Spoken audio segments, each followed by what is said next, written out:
Okay. Good morning. Hello and welcome to Latter-day Saint Home Educators Wednesday webinar series. LDSHE is an all-volunteer 501c3 nonprofit with a mission to support, strengthen, and inspire Latter-day Saint families in home education. We've been putting on conferences that gather hundreds of LDS homeschoolers from across the country since 2004. Today's presentation is one of many classes that was originally prepared to be presented live at the 2020 LDSHE Homeschool Conference. Our physical conference has been canceled due to the coronavirus concerns, so we are embracing our theme, Trust the Journey, and moving forward with this online conference. We hope you'll find motivation, inspiration, and encouragement in today's presentation. A few housekeeping items before we begin. At the end of the webinar, our speaker will answer questions. If you have a question that you would like to ask, please type it in the chat box where it will be recorded by the facilitator and passed on to the presenter during the question and answer at the end of the presentation. Replays of these webinars will be available on the Latter-day Saint Home Educators Facebook page. They will also be on our YouTube channel and website, ldshe.org, by the Friday after this live webinar airs. These webinars will be happening every Wednesday until May 20th at 11 a.m. and 6 p.m. Eastern. Again, we welcome you to the LDSHE Wednesday webinar series. Thanks for being here. I'm going to turn the time over now to Cara Rector and her class, 10 Things I Wish I Had Known When I Started Homeschooling. All right, good morning, everyone. I am very excited to be here. Due to all of the changes that we're having, this is very new. Doing webinars is new to us, and already my computer has decided to present me with my first technical problem. It will not connect to the internet, so I'm doing this via my phone. So if notifications pop up or text messages, I will try to disregard them. Please, don't be too distracted by them. So we're just gonna jump into the class. So my history with homeschooling, my background, I was homeschooled off and on growing up. I started in first grade, and then my family, being a military family, we moved all around the country. And some places were a really good place for homeschooling, some circumstances weren't. So I went kind of back and forth, had a partial public school, partial homeschooled education. And then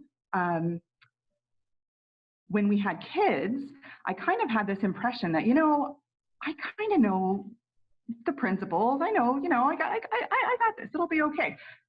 And I quickly learned that there is a huge difference between being the homeschooled kid and being the homeschooling adult.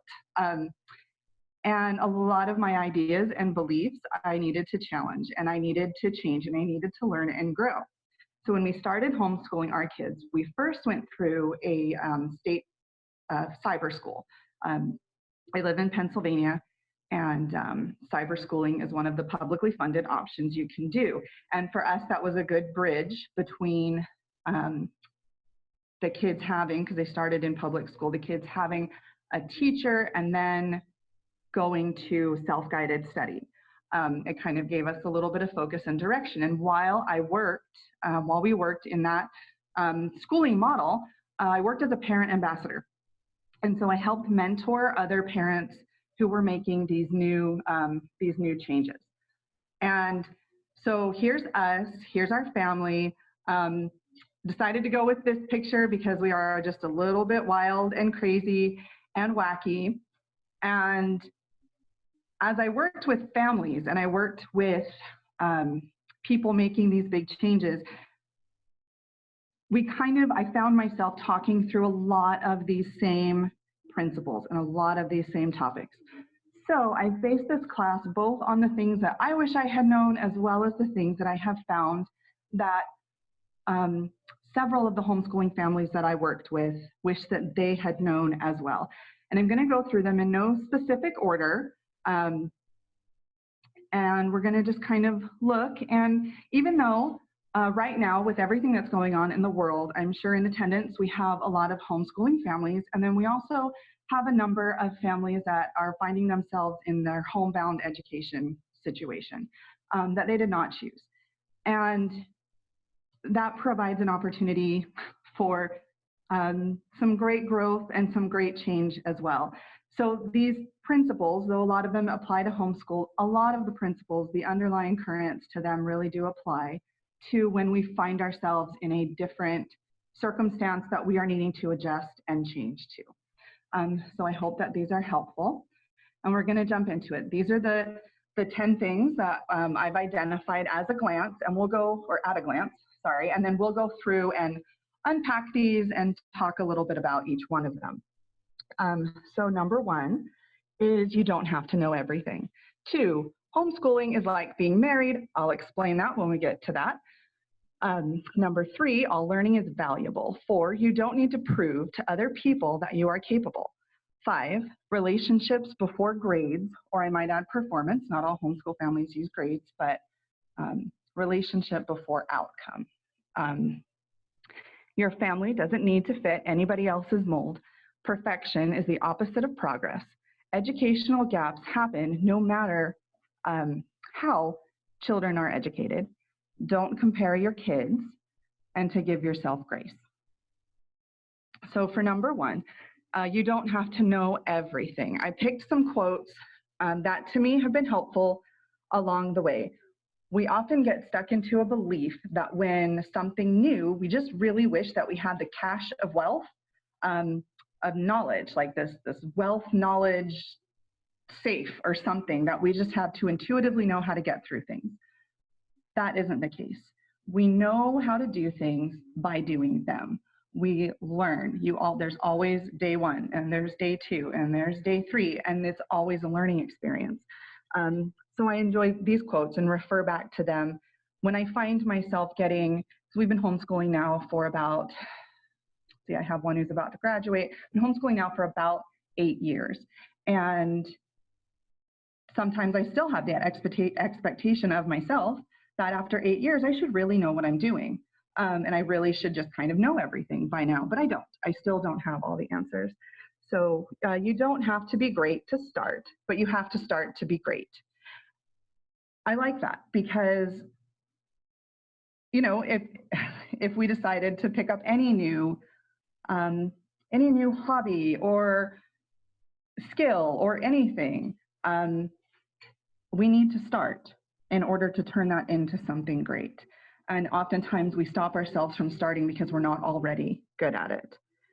And then from Michelangelo, who was a master at his craft, he was educated and enlightened, and he's someone that we all view, that he says he is still learning. He says, I am still learning. And remember that while your children are students, you are a student as well. And you're a student in life, and you're a student in learning to adapt to your current situation. Homeschooling is a lot like being married. This is the best advice that I have given to so many families when they start this, because they don't know what to expect. So some days are absolutely heavenly. Some days are completely opposite, but most days are somewhere in the spectrum of in between. One of the things that I found to be a common belief with me as well as other families is that if we're doing the right thing and this is the right answer and we're doing what we're supposed to be doing, it should feel heavenly, or it should feel easy, or it should make sense. And that just is not the case most of the time. And I think many of us, or at least myself and many of the people that I know, had those feelings about being married. You knew that it was the right thing. You loved your fiance and you were excited and you were jumping into this thing, you were going to share this life together, and there was no doubt, except for sometimes, you know, creeping doubts get in there, but you were still very sure that this was the right thing to do. And you get married, and it's wonderful, and then it's also terrible, but most of the time, it's somewhere in between. And I remember somewhere in the 2nd or 3rd year of homeschooling, I had a wonderful mindset shift where instead of labeling my days, I I gave myself permission to just label moments. So we're having a hard moment or we're having a heavenly moment. And not give that power to say we had a bad day, we had a good day, and then wait for the next day to start over again. I gave myself, it felt like giving myself permission to just say that was a hard moment, but I can start over right away in this next moment. I just did the thing I said I would never do. And then giving the day that power to say it ruined my day. And now I've had a bad day. And I have to wait till tomorrow to start over again was holding me back rather than saying we had a rough moment or we had a hard moment and now let's go have a good moment. And even after 8 years, our homeschool days still tend to be like a patchwork quilt of successful moments, unsuccessful moments, rough moments, moments we'd rather erase, and moments we hope we never forget. And then 3, all learning is valuable. Learning is a treasure that will follow its owner everywhere. It's a Chinese proverb. And our entire experience of living on this earth is hands-on learning. Is a hands-on learning lab. That's me. That's what I tell people. So I suppose if you want to copy it and put me in the little quotes, feel free. But we often categorize out our learning as scholastic learning and then like life lessons. But any learning that we're experiencing is valuable and we learn every day. We had such a baptism by fire in this really about 3.5 years ago or so, almost 4 years ago. We were having our youngest baby, and I was diagnosed with early onset preeclampsia. I know a lot of people that know me have heard this story, and it was such a molding experience in our family because I had to live at the hospital for 5 weeks, and school was hard. My husband was working from home. He was never very sure if the kids were doing what they needed to do. I would try to be on the phone with them, but it was constantly interrupted by my blood pressure being checked, and I needed to take that medicine, and they were monitoring the baby multiple times a day, so it was never consistent. But during that time, they got a lot less of that scholastic book learning, the reading, writing, arithmetic, history, all of that, but they gained a wealth of life learning.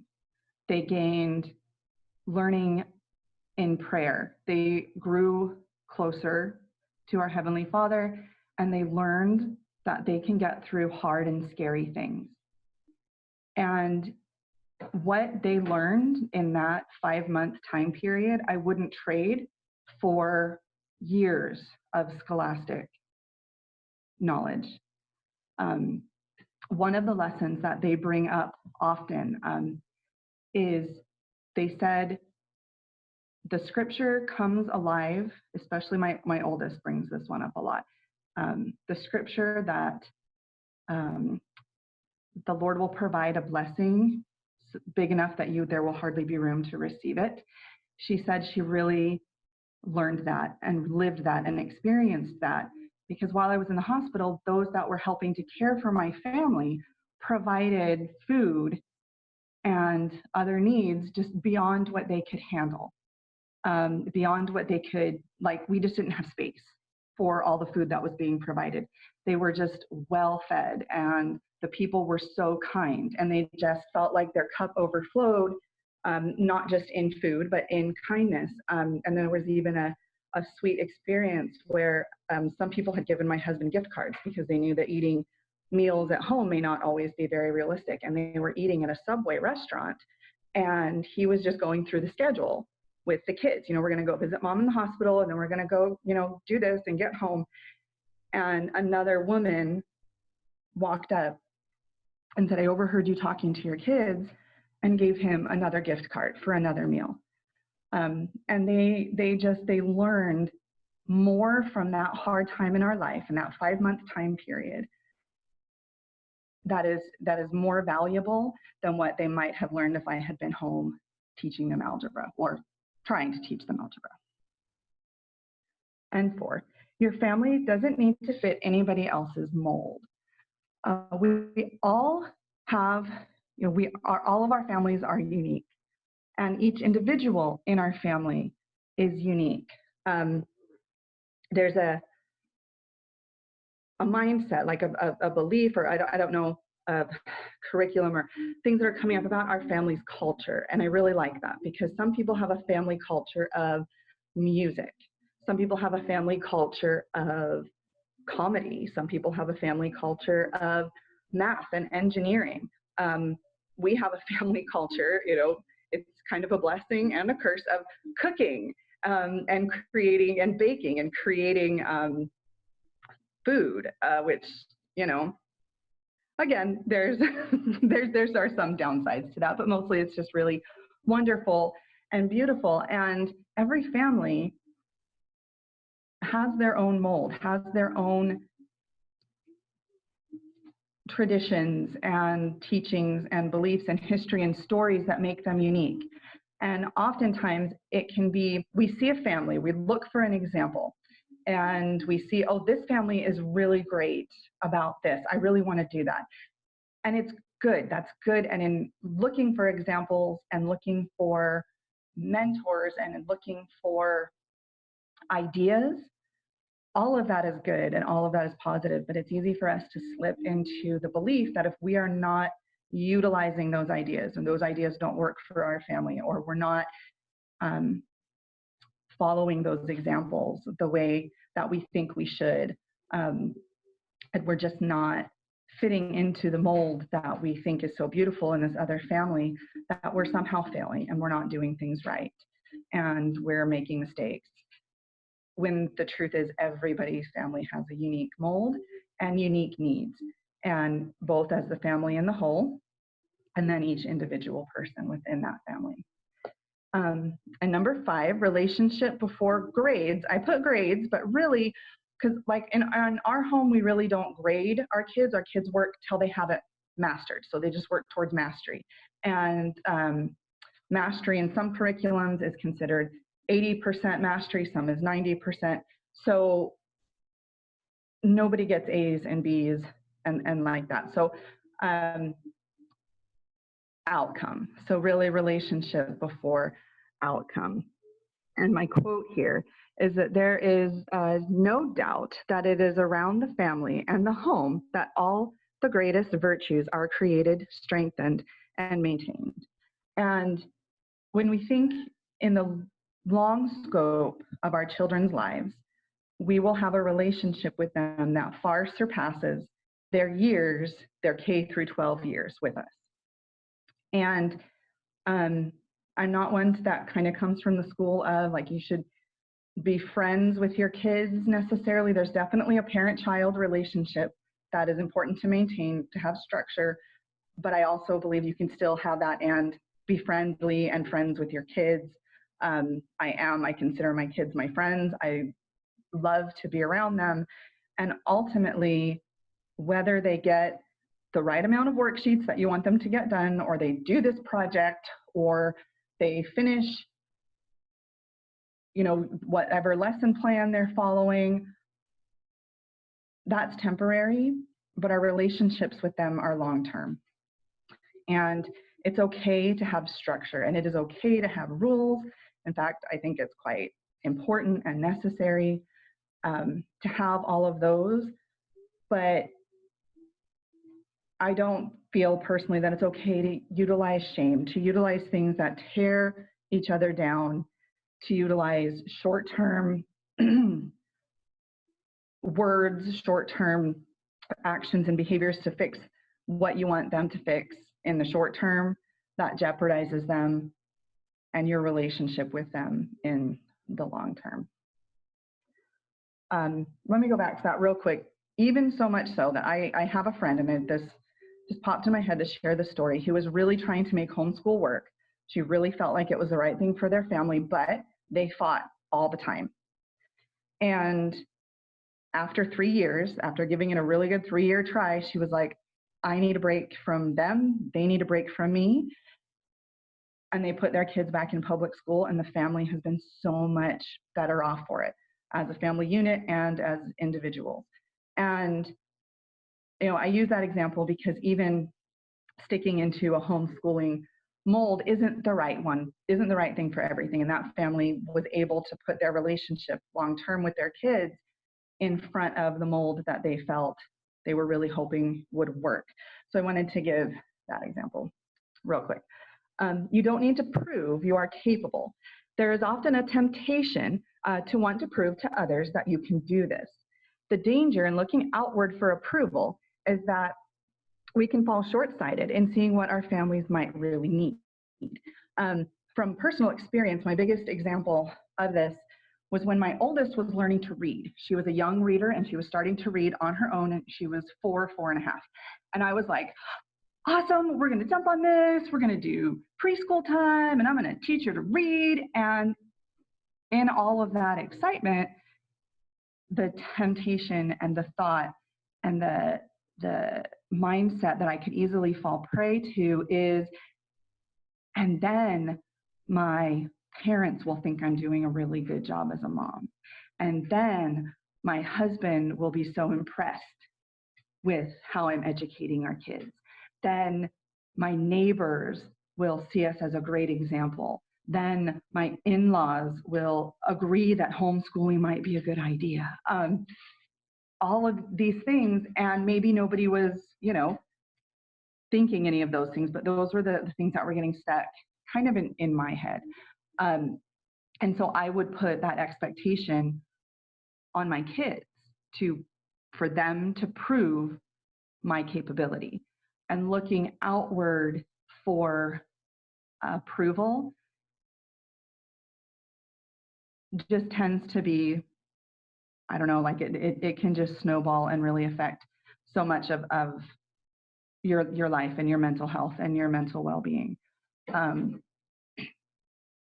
And that's true in any new situation. I'm seeing a lot of people right now, asking their friends, how am I doing at this? How am I doing at that? I'm home with my kids all day. I'm feeling upset with them.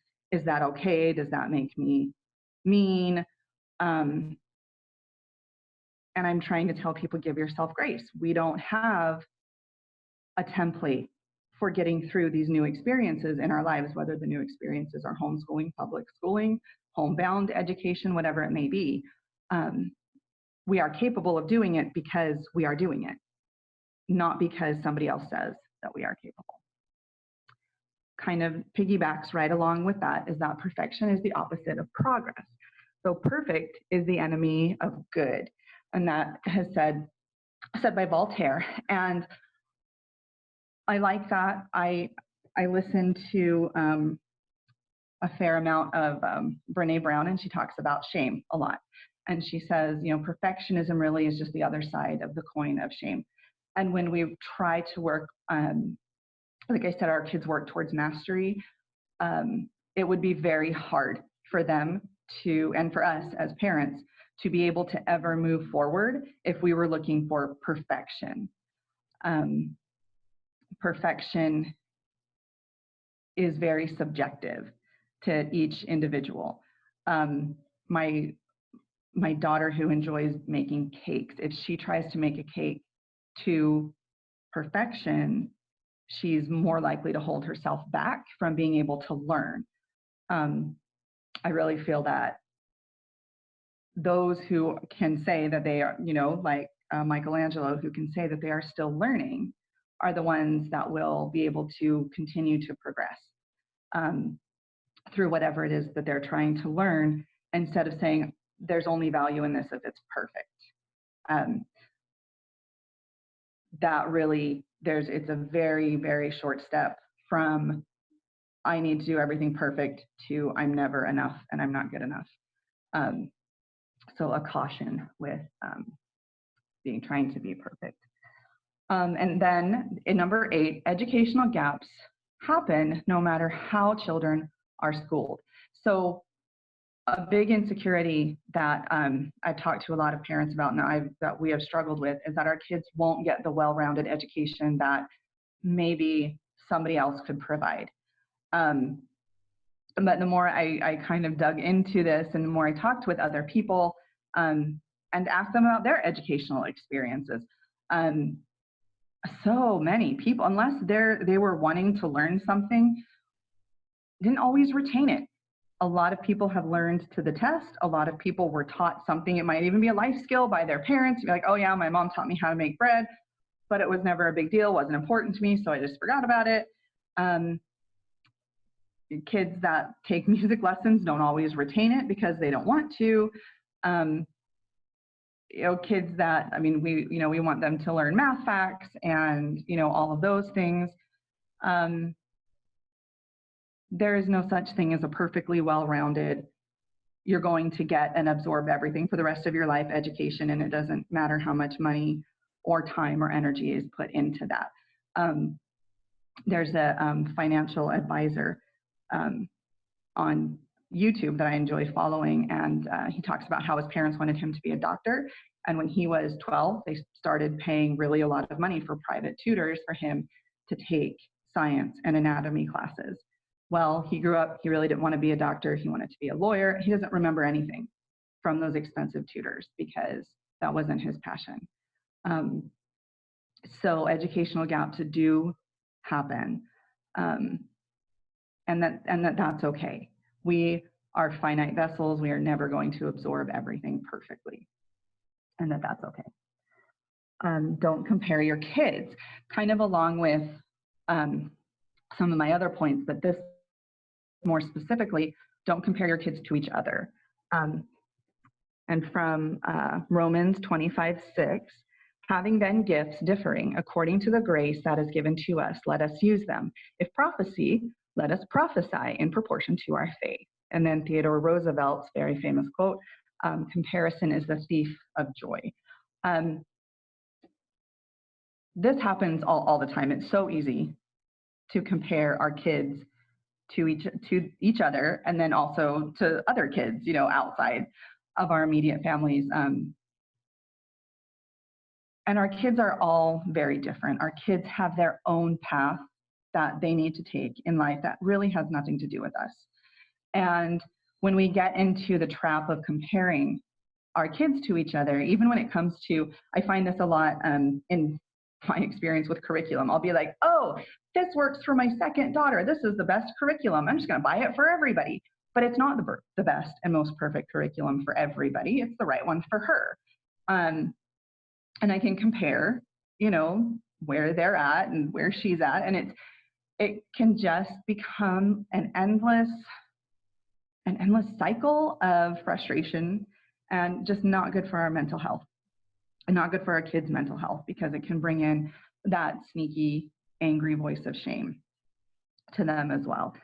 And the most important one, I did leave this till the last, the rest were in no specific order, but to give yourself grace. We come to this earth, I'm sorry, I'm getting a little emotional just thinking about it.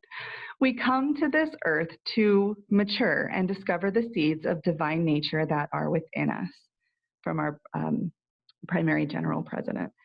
And self-compassion is a key. When we're able to be gentle with ourselves in the midst of shame, we're more likely to reach out, connect, and experience empathy.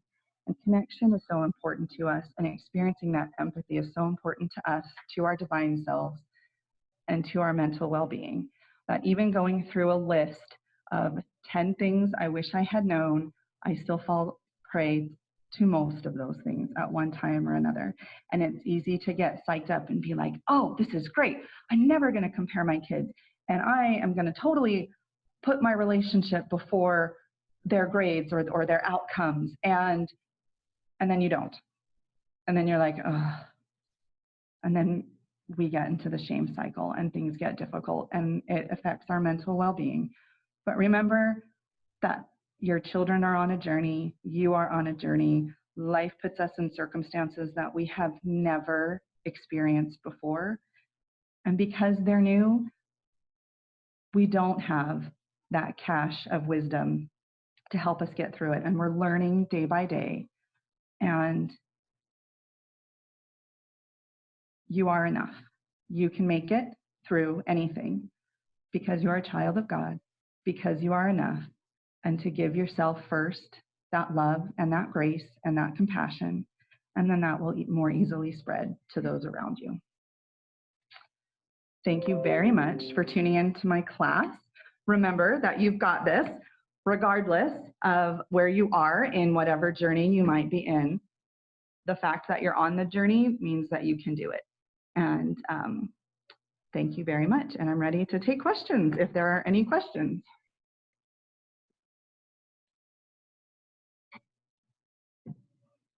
All right, Cara, at this point, I do not see any questions. If anybody has any questions, go to the question and answer and type them in, and she will be happy to answer them. If there are no questions, that's fine as well.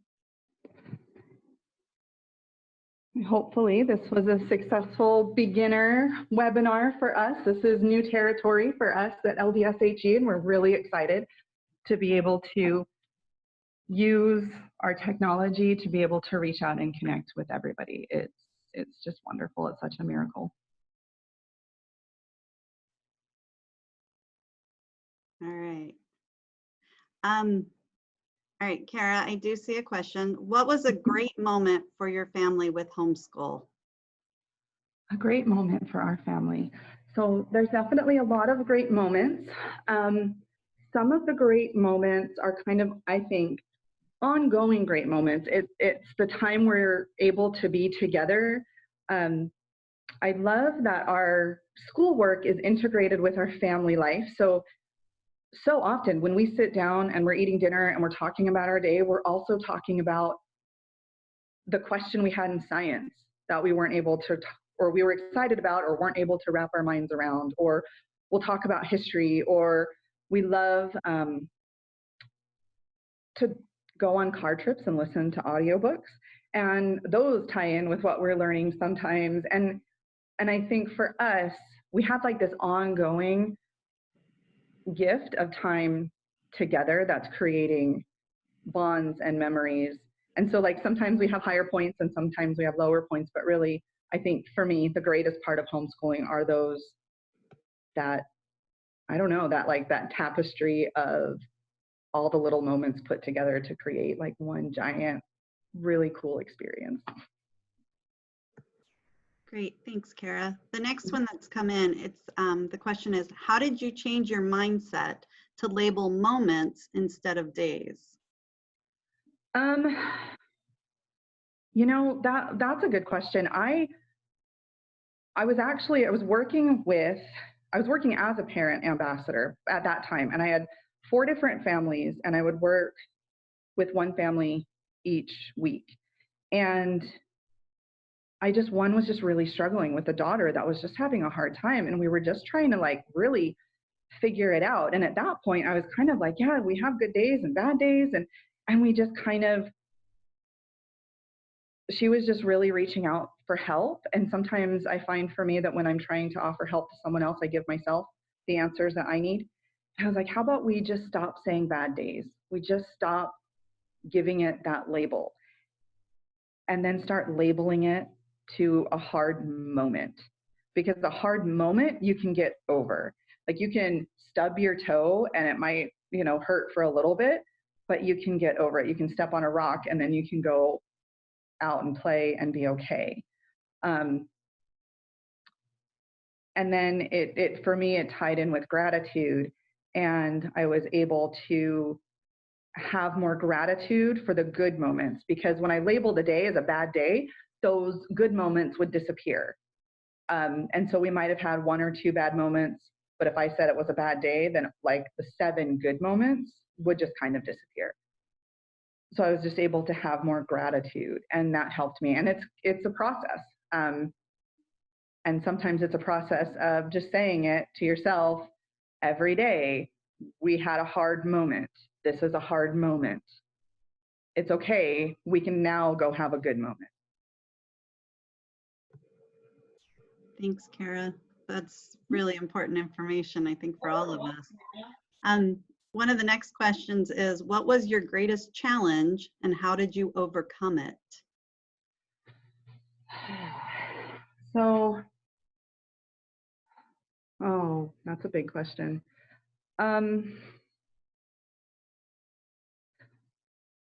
I feel like that has changed through the years. My greatest challenge in the beginning was creating a schedule where I felt we were getting enough balance in the day, where I would feel like, okay, we cannot be done with schoolwork in an hour and a half. That just isn't enough schoolwork.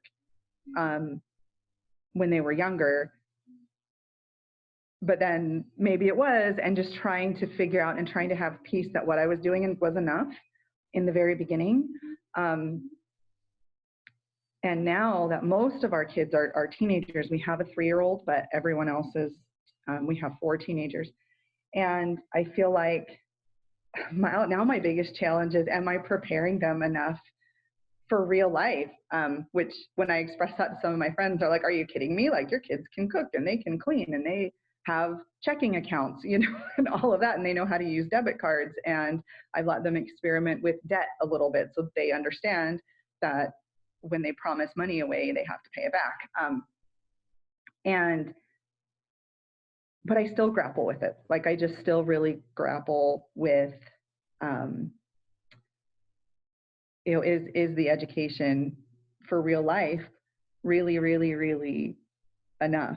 And so I guess it comes back to my biggest challenge, and I'm still working on overcoming it, is that, am I enough? Am I doing enough? And I've come a long way in it, and I've worked a lot on, you know, my own mental well-being and my own divine nature, and it's always just a work in progress. Thanks. Glad to know I'm not the only one that has some of those feelings.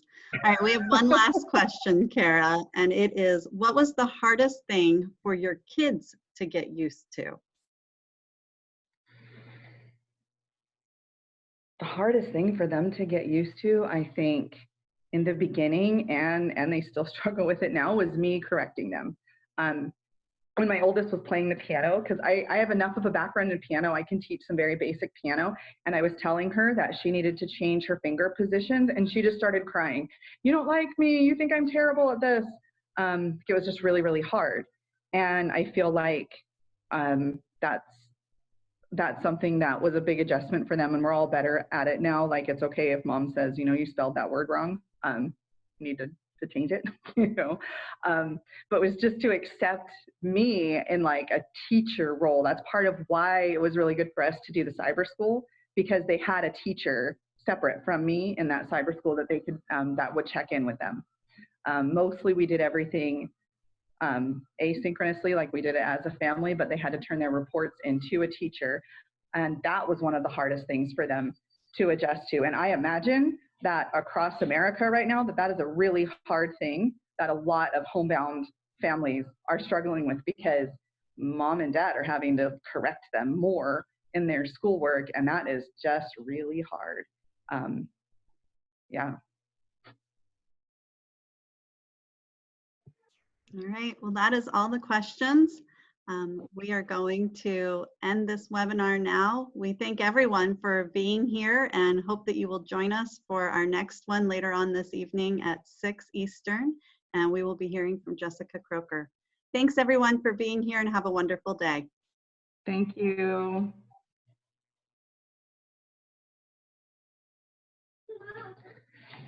Perfect timing.